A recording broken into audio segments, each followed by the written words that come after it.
leading supplier of oil and gas to India. It will be hopefully their #1 supplier. And the groundbreaking development for U.S. nuclear industry. India is also reforming its laws to welcome U.S. nuclear technology, which is at the highest level, into the Indian market. This will bring safe, clean, and affordable electricity to millions of Indians and tens of billions of dollars to the U.S. civilian nuclear industry in India. And under the framework we are announcing today, the United States and India are also joining forces to ensure that artificial intelligence and other advanced technologies are developed by two of the most advanced nations, intellectually and otherwise technologically. Anywhere in the world, there's nobody very much closer. We have an incredible relationship there, and this is where it seems to be heading. And artificial intelligence, a very complex subject, but it seems to be where people want to be and they want to go. And we're leading right now by a lot, but other people will try to catch us. I don't know if they're going to be able to. We're going to make it available. We're going to make tremendous amounts of electricity available. We're going to let the people that are buying the electricity make their own electric plants, electric generation plants. And we've never done this in our country, but we're going to get it done very quickly. Lee Zeldin and his group are going to get the approvals in very rapid form. And we're calling it a national emergency, and that's exactly what it is. So we're going to remain at the top of the AI, or artificial intelligence, I think, for a long time to come. And we're going to be working very closely with India and other countries on that. But right now, we're the leader by quite a bit. Finally, we agreed to work together to help build one of the greatest trade routes in all of history. It will run from India to Israel to Italy and onward to the United States, connecting our partners by ports, railways, and undersea cables, many, many undersea cables. It's a big development. It's a lot of money going to be spent, and we've already spent some, but we're going to be spending a lot more in order to stay advanced and stay the leader. I'm pleased to report that with today's announcements, the friendship between the United States and India is the strongest I believe it's ever been. I think our relationship is the best it's ever been between two leaders of the two countries, and it's an honor to say that. I'd like to now invite the Prime Minister to say a few words, and then we'll take some questions, and we appreciate you all being here. Thank you very much. Thank you very much.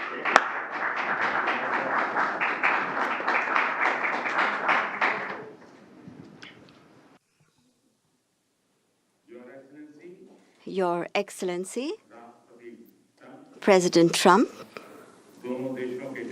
delegates of both countries, friends from the media, Namaskar. I would like to, first of all, express my heartfelt gratitude to my dear friend, President Trump, for the grand welcome and hospitality accorded to me. President Trump's leadership has been instrumental in nurturing India-US ties and making them vibrant.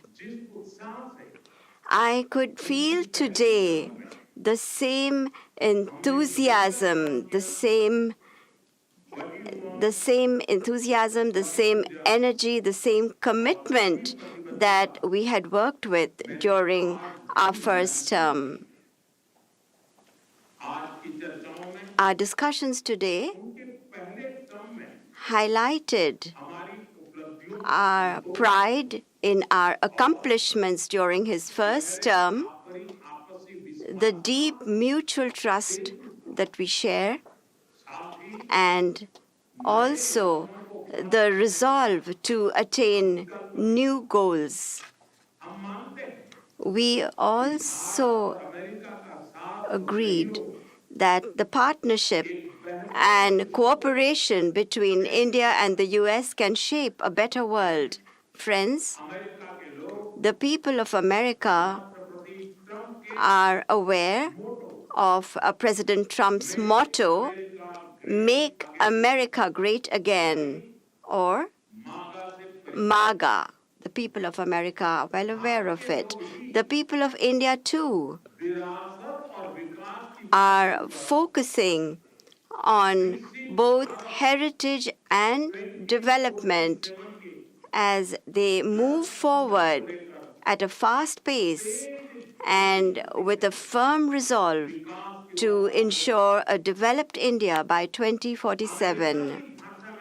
If I were to say this, borrowing an expression from America, our vision for a developed India is to make India great again, or MEGA. When America and India work together, that is, when it's MAGA plus MEGA, it becomes MEGA, a mega partnership for prosperity. And it is this mega spirit that gives new scale and scope to our objectives. Friends, today, we have also set ourselves the target of more than doubling our bilateral trade to attain $500 billion by 2030. Our teams will work on concluding very soon a mutually beneficial trade agreement in order to ensure India's energy security. We will focus on trade in oil and gas. Investment in energy infrastructure will also increase. In the area of nuclear energy, we also discussed increasing cooperation on small modular reactors. Friends, America plays an important role in India's defense preparedness. As strategic and trusted partners, we are moving forward actively towards joint development, joint production, and transfer of technology. In the times to come as well, new technologies and equipment will enhance our capacities. We have decided to launch the Autonomous Systems Industry Alliance, and a defense cooperation framework for the next decade will be prepared. Defense interoperability, logistics, repair, and maintenance will also be its key components. Friends, the 21st century is a technology-driven century. Close cooperation in the area of technology between countries that believe in democratic values can give new direction, strength, and opportunities to the entire humanity. India and the US will jointly work in areas of artificial intelligence, semiconductors, quantum, biotechnology, and several other technologies. Today, we also agreed on trust, which stands for transforming relationships utilizing strategic technology. Under this, our focus will be on establishing strong supply chains for critical minerals, advanced materials, and pharmaceuticals. We have also decided to launch a recovery and processing initiative for strategic minerals like lithium and rare earths. We have had close cooperation with the U.S. in the area of space.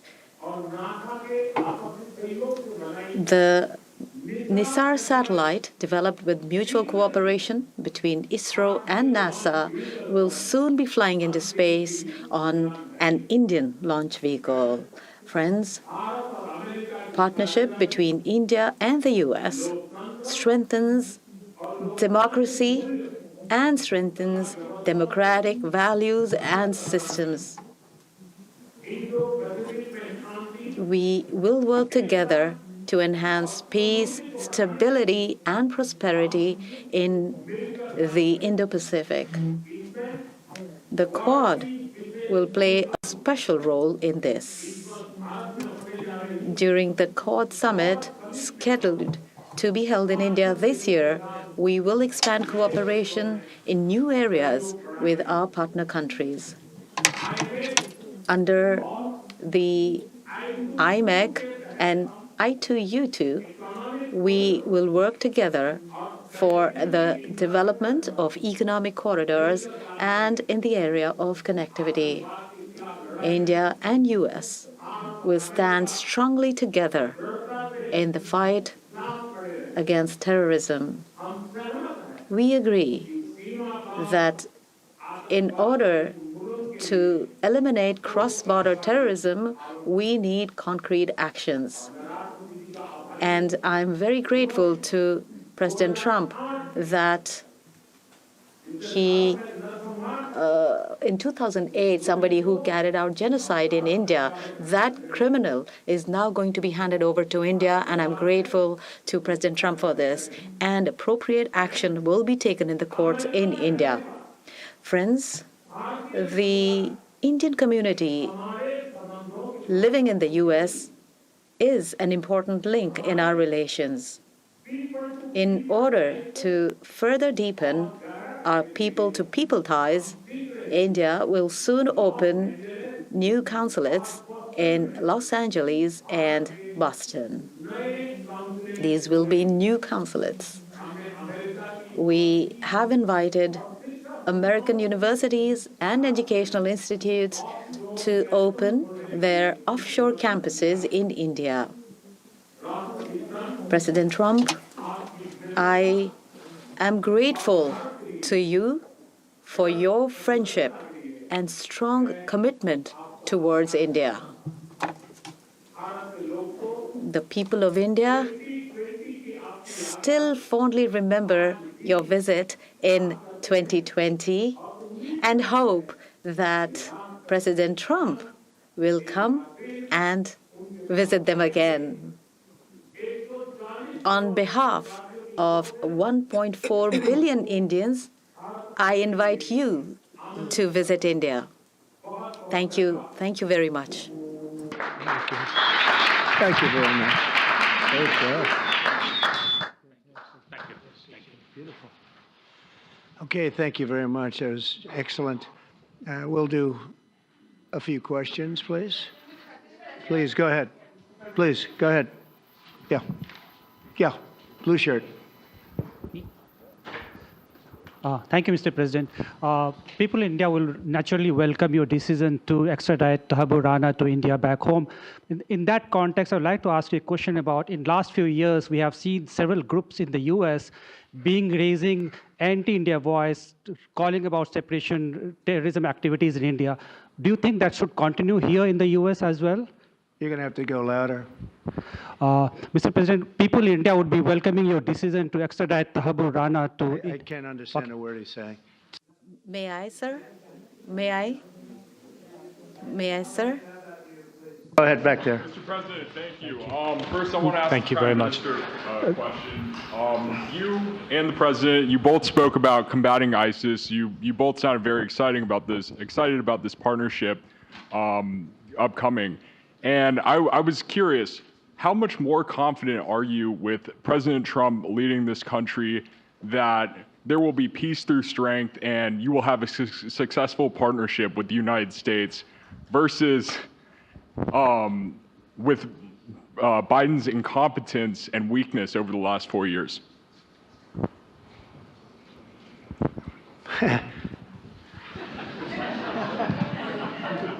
That's your question, but I'll answer it. I agree with you. Yeah, gross incompetence.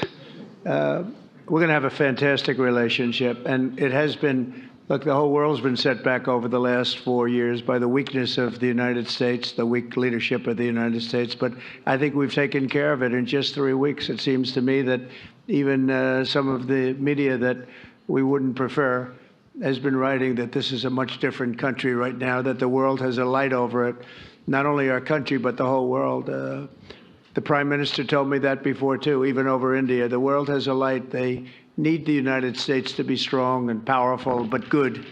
And I think that's happened, and I think it's happened in a very short period of time. But I will tell you, we're going to have a fantastic relationship, and it'll make both countries much stronger.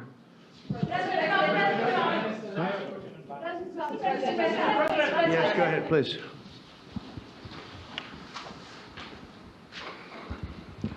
Okay, Geeta Mohan from India Today, sir. I'll just take my colleague Lalit Jha's question forward because you can understand. Okay, fine. The question is about the fact that you've decided to extradite Tahaboor Rana. Thank you so much. India has been waiting to have him back in India to bring him to justice. But there are many other elements in the United States of America, particularly Khalistani separatists who've been working against Indian interests. How is the United States of America going to cooperate on that front with India?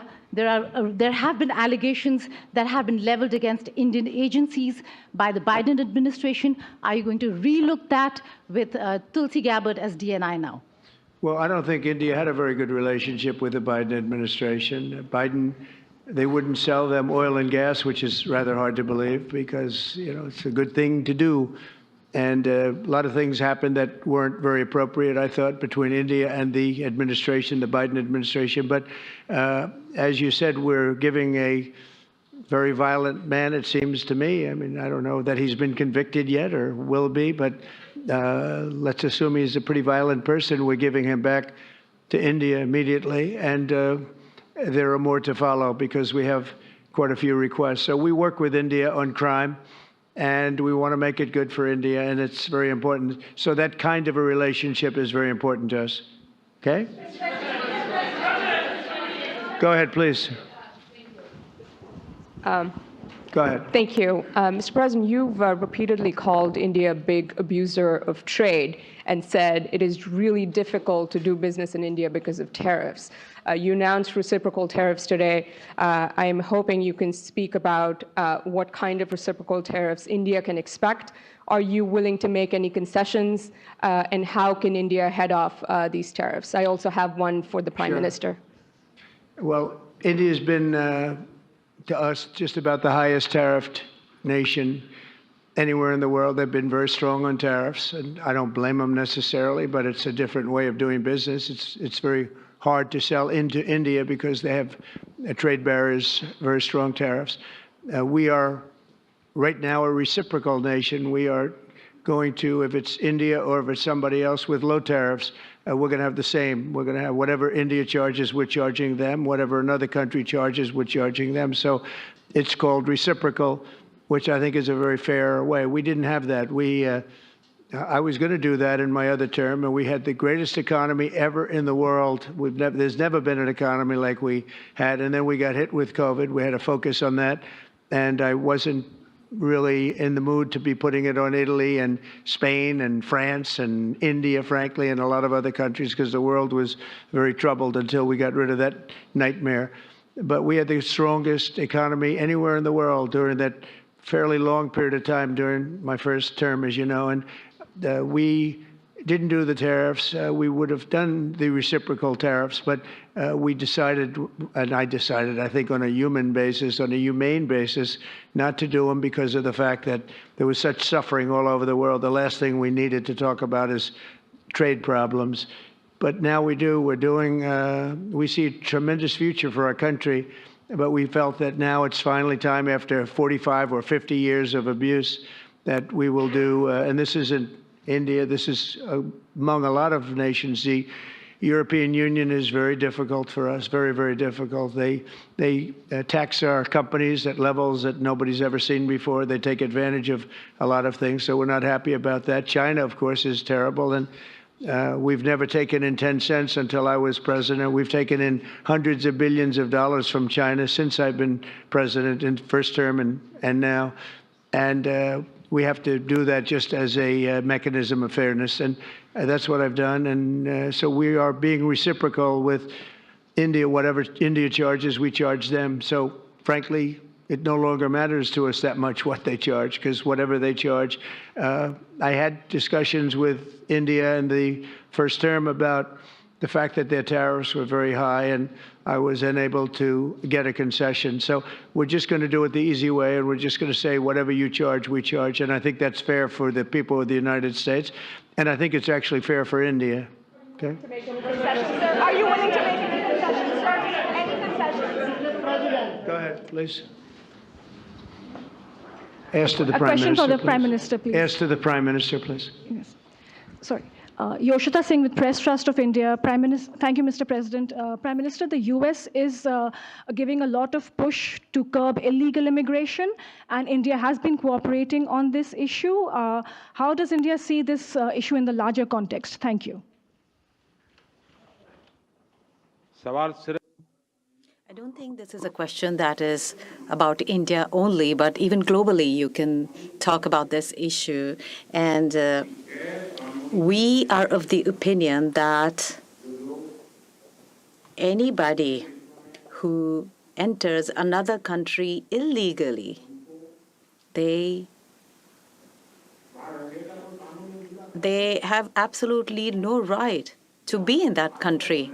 And as far as India and the U.S. is concerned, we have always been of the same opinion, and that is that any verified Indian who is in the U.S. illegally, we are fully prepared to take them back to India. However, it doesn't stop there. These are children of very ordinary families, and they are lured by big dreams and big promises. A lot of them are brought in without them knowing about why they're going to a country. And in fact, they are connected with a human trafficking system, and we have to make sure that we fight against this system. As far as the U.S. and India is concerned, I think what we should do is make efforts to make sure that we uproot these from within the system so that we can reduce or remove human trafficking. And basically, the young, vulnerable, poor people of India are fooled into coming over as illegal immigrants. And our bigger fight actually is against this ecosystem or this system that encourages such gangs to thrive. And I can tell you that India will completely support your endeavor in achieving this. Yes. Thank you, Mr. President. The question for Prime Minister Modi first, if I may. I wanted to ask you, did you discuss any possible business deals with Elon Musk during your meetings today, Mr. Prime Minister? And Mr. President, I wanted to ask you, today you spoke about hoping to have three-way talks with President Xi and President Putin. What would you say to European leaders and other allies who may be concerned that you're apparently more keen to speak to America's adversaries than to its allies? Thank you. Well, maybe I'll just go first on this one. We had some talks, and we told the European Union, we told the NATO people, largely they overlap, you have to pay more money because it's unfair what we're doing. We're doing a tremendous amount more. We're probably $200 billion more going into Ukraine, using for Ukraine to fight. And Europe has not really carried its weight in terms of the money. It's not equitable. And we want to see a counterbalance. We want to have them put up more money. They have to do that. At the same time, we had a very good conversation with President Putin yesterday, and We also had a very good conversation. I did in both cases with President Zelensky. And I think we're going to be able to do something. I think we're going to be able to make a deal. And I hope so, because it's a horrible war. It's a very terrible, bloody war with 1.5 million soldiers at least already dead on the battlefield, lying all over the fields like nobody's ever seen anything like it, certainly since the Second World War. And so I think we're going to be able to do something. We're working with President Zelensky and with President Putin. And my impression is that I know that President Zelensky wants to make a deal. And I also feel that I know that President Putin wants to make a deal. I wanted to know that before I began any detailed discussions. But the meeting and the conversation, also the meeting with Steve Witkoff in Moscow, was a very successful one. And my phone call with him was a very successful one. Please.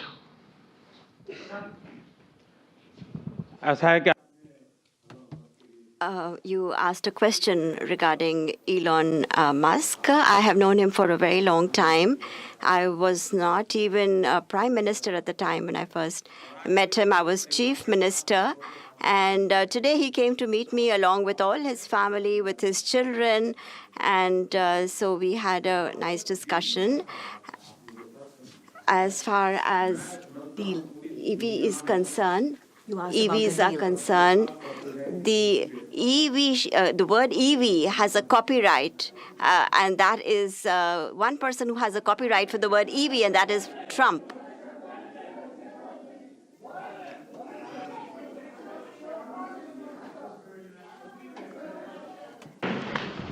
Thank you, Mr. President.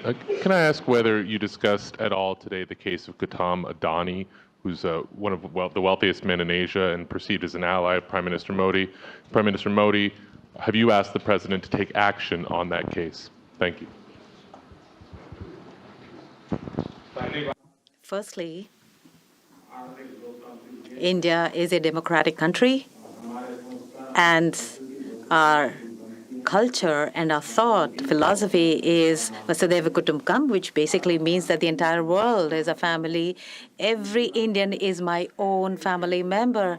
And when it comes to such personal matters, leaders of two countries will not get together on that topic and discuss anything on an individual matter. Go ahead, please. Yeah, please.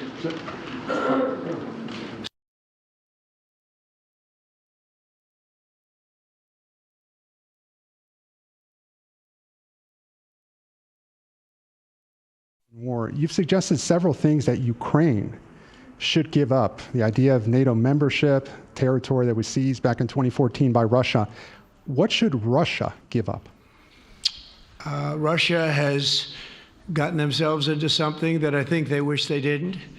If I were president, it would not have happened. Absolutely would not have happened. And it didn't happen for 4 years.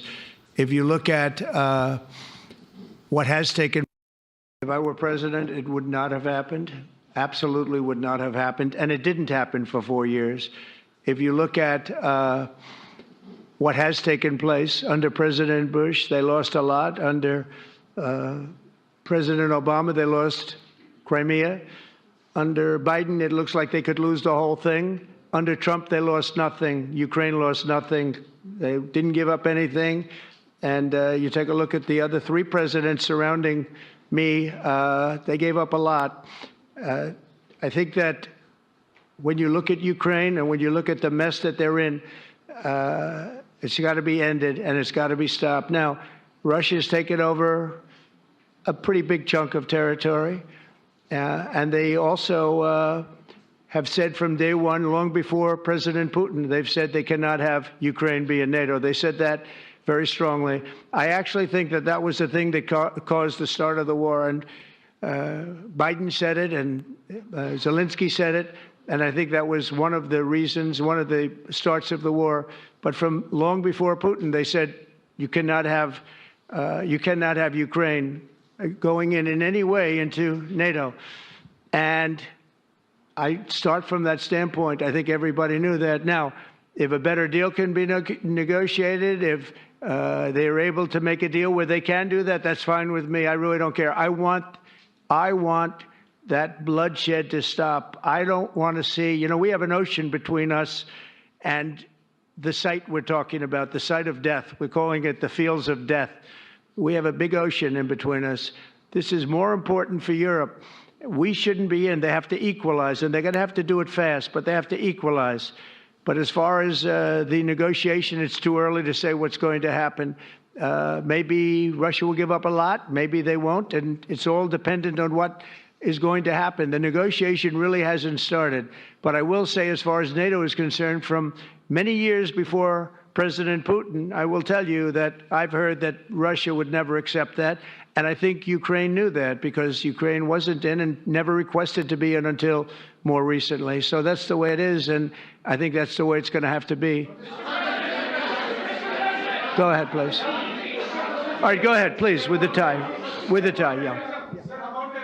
Mr. President, yes, go ahead, please. This is Saurabh Shukla from News Mobile. Mr. President, you spoke about Prime Minister Modi as a tough negotiator. Who was a tougher negotiator today, and who has a better negotiating tactic when it comes to tariffs? Oh, he's a much tougher negotiator than me, and he's a much better negotiator than me. There's not even a contest. Okay?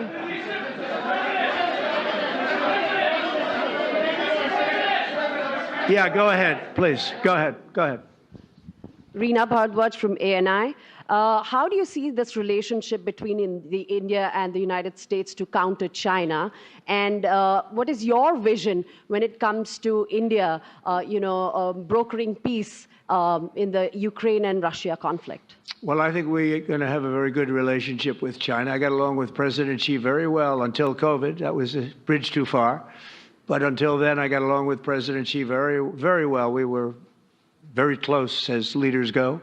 I don't want to be naive, but as leaders go, I think we were very close. And I think that China is a very important player in the world. I think they can help us get this war over with Ukraine and Russia. And I look at India, I do see the skirmishes on the border, which are quite vicious, and I guess they continue to go on. If I could be of help, I'd love to help, because that should be stopped. That's been going on for a long time.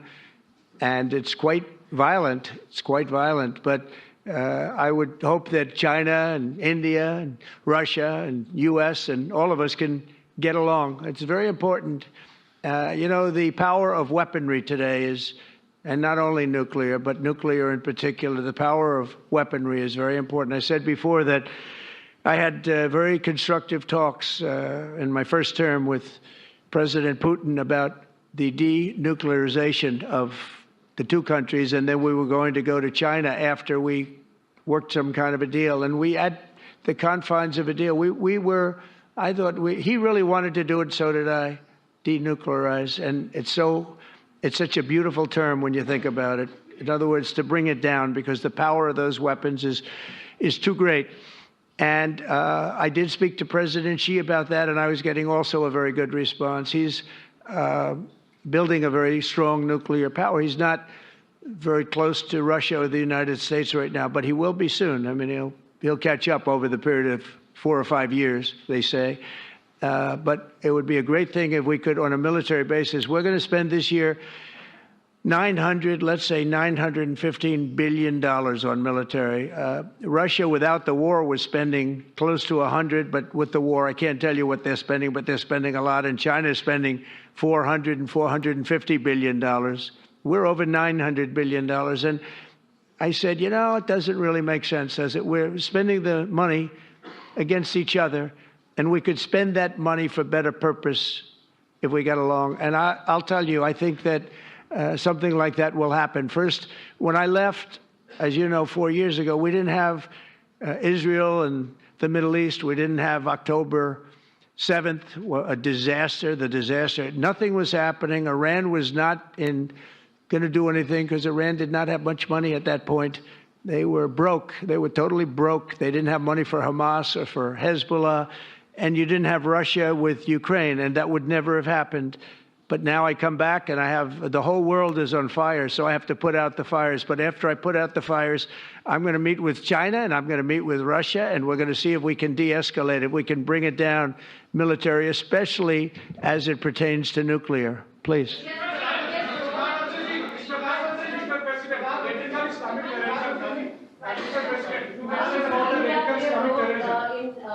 Mic, please.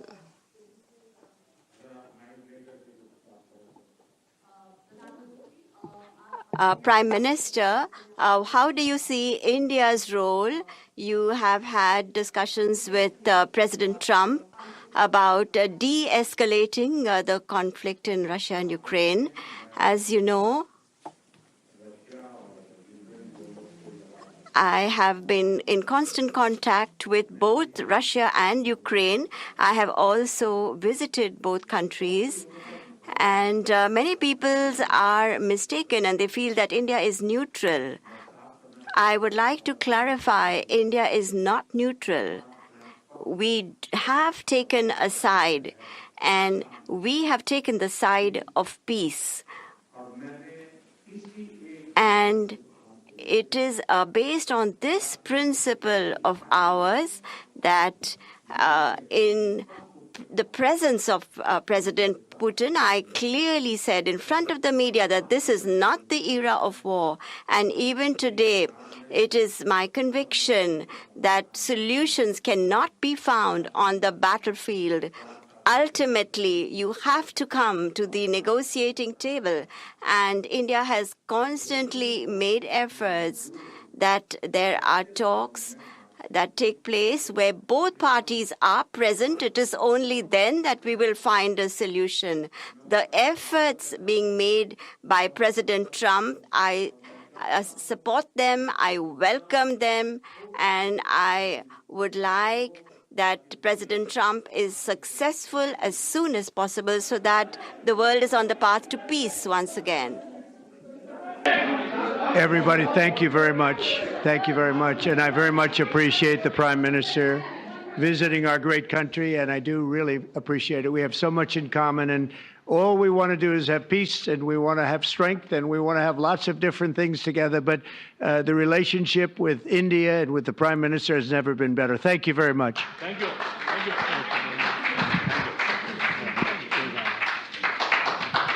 Thank you.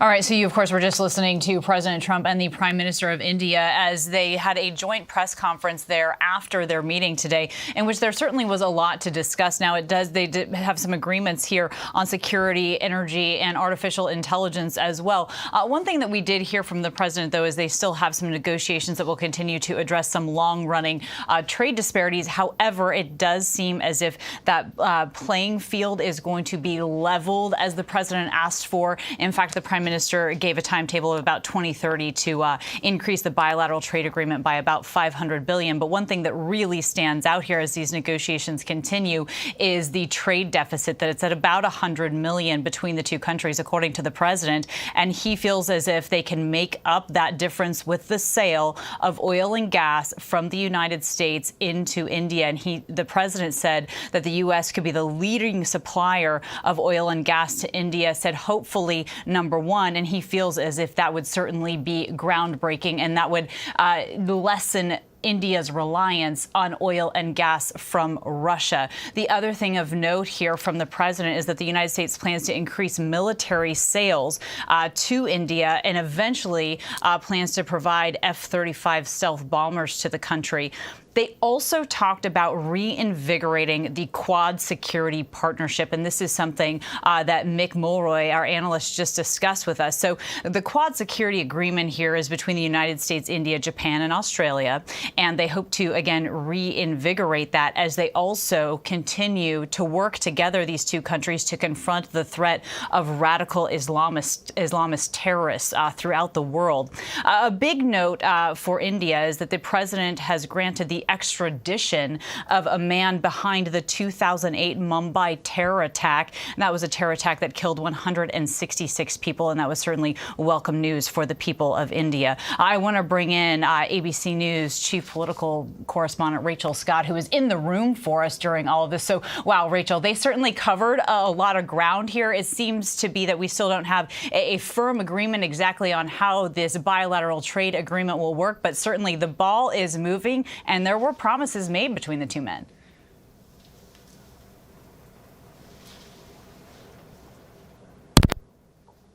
escort out of this room right now. But look, this was the main focus of the meeting between the Prime Minister and President Donald Trump. It was all about trade. And while the United States and India have a good trading relationship, there is a trading deficit around $50 billion, and that is in India's favor. And so a lot of this, as the president is promising tariffs across the board when it comes to not only our allies, but also other countries as well, India's main message here trying to avoid that as well. Of course, the president also taking some questions here, including from one reporter on what is happening between Ukraine and Russia. We know that the president spoke to both Ukrainian President Zelensky and also Russian President Vladimir Putin this week as well. He promised on the campaign trail that he could end the war within 24 hours should he be elected. And the president said that he does intend to meet with President Putin, perhaps in Saudi Arabia in the near future. Zelensky today made it very clear that he believes that the meeting should be with him first.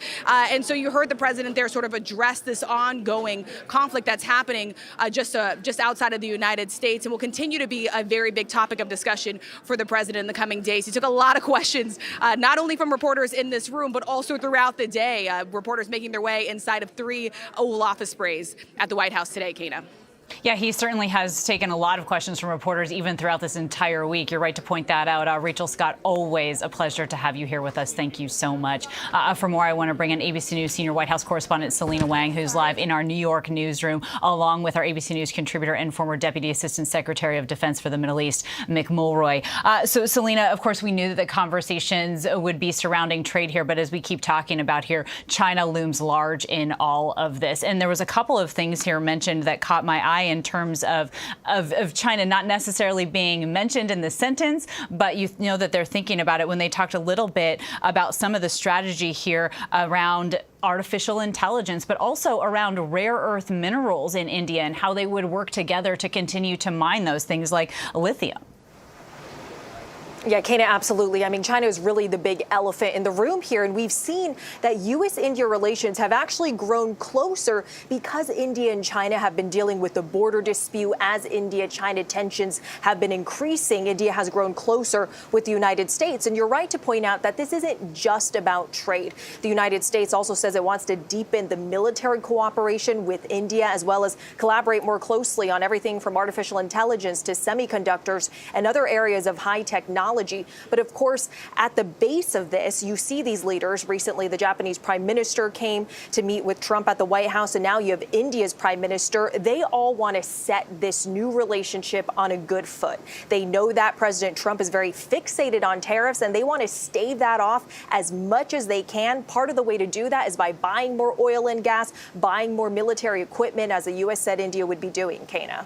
Certainly, and a lot of things that were mentioned throughout this, you would have to imagine, would reduce India's reliance on China in any way for some of those things. I also want to bring in Mick here because, Mick, you were just talking to me about this Quad security partnership, and you heard the president say they're going to work to reinvigorate that, as well as the United States plans to increase military sales heavily to India. Yes, absolutely. And they talked about a new defense cooperation agreement. And there's usually a component of that that talks about arms sales, and especially U.S. arms sales to our key allies, which, of course, helps balance the trade deficit, but also is really important when it comes to compatibility between militaries. And I'm biased, of course, but the U.S. has the absolute best weapon systems on the planet, including the F-35, which just about every nation would want. So that announcement is a significant one. But it also includes joint operations, joint exercises, I should say, both air, naval, and ground, and of course, long-term technology and intelligence transfer, which is becoming more and more important when it comes to a nation's security. So this is a good thing for the United States. Absolutely. They also talked about working to build together this trade route that would take part with India, that would go to Israel, Italy, and the United States. All right. I also want to bring in here our Republican congressman from Florida, Greg Steube, to join me for more on this. A pleasure to have you here with us, Congressman. Thank you for being with us today, of course. Sure. So let's jump right in here. If you were able to listen to that, certainly a lot of headlines made here today. And there's clearly a friendly relationship here. In fact, one thing that stood out to all of us is when the Prime Minister of India talked about MAGA, Make America Great Again, and then he talked about making India great again and said together it's a mega partnership. And while they are clearly very friendly, were you at all surprised that there wasn't a more specific agreement laid out in terms of how to equal the playing field on trade as the president would like? Well, I'm glad that you brought that up because that was the first thing I was going to say. You got Modi wanting to make India great again, and that's certainly newsworthy. I think a lot of things here, obviously the defense piece, they want to have an agreement as to fight terrorism, which is awesome. Look, we in the United States face a 50% tariff from India. So to level the playing field, like what President Trump wants to do, is great for American workers, and I think is going to move us into the golden age of America like President Trump wants us to do. So I think there was a lot of stuff that came out of this press conference, from defense to us selling oil and gas to India, which obviously is going to lower their reliance on Russian oil and gas, which is obviously going to impact Russian income of money, and obviously the Ukraine war. And then from a defense perspective, working together with them in that hemisphere is very, very important from a national security perspective. So there's a lot of positive things for America that came out of that press conference. And no question in terms of reinvigorating Quad security sector also. And I think that when you hear the two leaders talk about the United States perhaps becoming the #1 supplier of oil and gas to India, as you point out, that lessens the reliance on Russian oil and gas. But they also talked about the rare earth minerals, things like lithium. And they also talked about artificial intelligence, things like that they would work together to for progress that, again, lessens the reliance on China.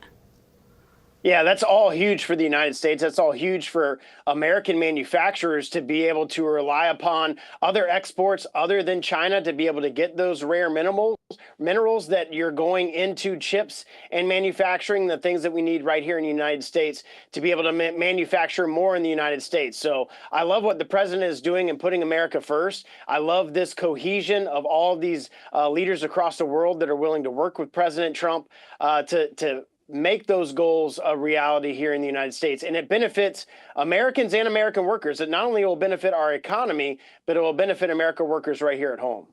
Certainly. Congressman Steube, I have so many more questions for you. Unfortunately, we are out of time, so I hope that you'll come back and see us as soon as you can, okay? Yeah, we'd love to. All right. Thanks to you, of course. Our thanks to you. Our thanks to Selena and Mick as well, and Rachel Scott. I'm Kana Whitworth, and thank you for streaming with us. Coming up right after the break here, ABC News Live Prime with Lindsay Davis is straight ahead.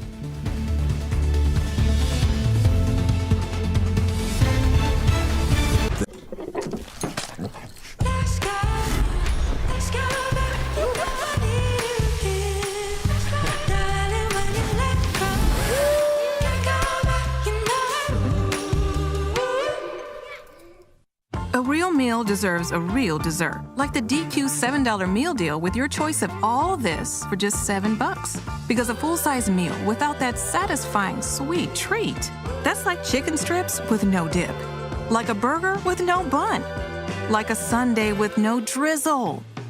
Whether you go for chicken strips or a cheeseburger, treat yourself to an honest-to-goodness meal with full-size fries, a drink, and dessert, all for just $7 a DQ. The itch and rash of moderate to severe eczema disrupts my skin night and day. Despite treatment, it's still not under control. But now I have Rinvoq. Rinvoq is a once-daily pill that reduces the itch and helps clear the rash of eczema fast. Some taking Rinvoq felt significant itch relief as early as 2 days, and some achieved dramatic skin clearance as early as 2 weeks. Many saw clear or almost clear skin. Rinvoq can lower ability to fight infections. Before treatment, test for TB and do blood work. Serious infections, blood clots, some fatal. Cancers including lymphoma and skin, serious allergic reactions, GI tears, death, heart attack, and stroke occurred. CV event risk increases in age 50 plus with a heart disease risk factor. Tell your doctor if you've had these events. Infection, Hep B or C, smoked, are pregnant, or planning. Don't take if allergic or have an infection. Disrupt the itch and rash of eczema. Talk to your dermatologist about Rinvoq. Learn how AbbVie can help you save. Girl, why are you so sweaty? Let's go, Lori!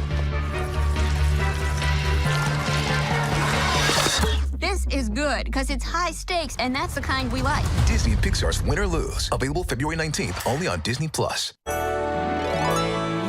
wish upon a star, make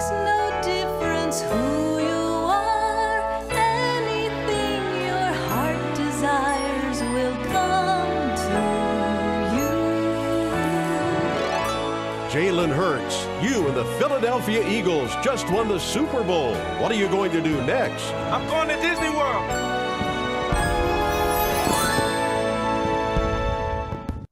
What does it take to be the most watched newscast in America? We are part of an operation. Is this our combat operations center? We're approaching the gate. Militants came in from... Hi. Appreciate you. Thank you. Ismail? David. ABC's World News Tonight with David Muir is America's most watched newscast.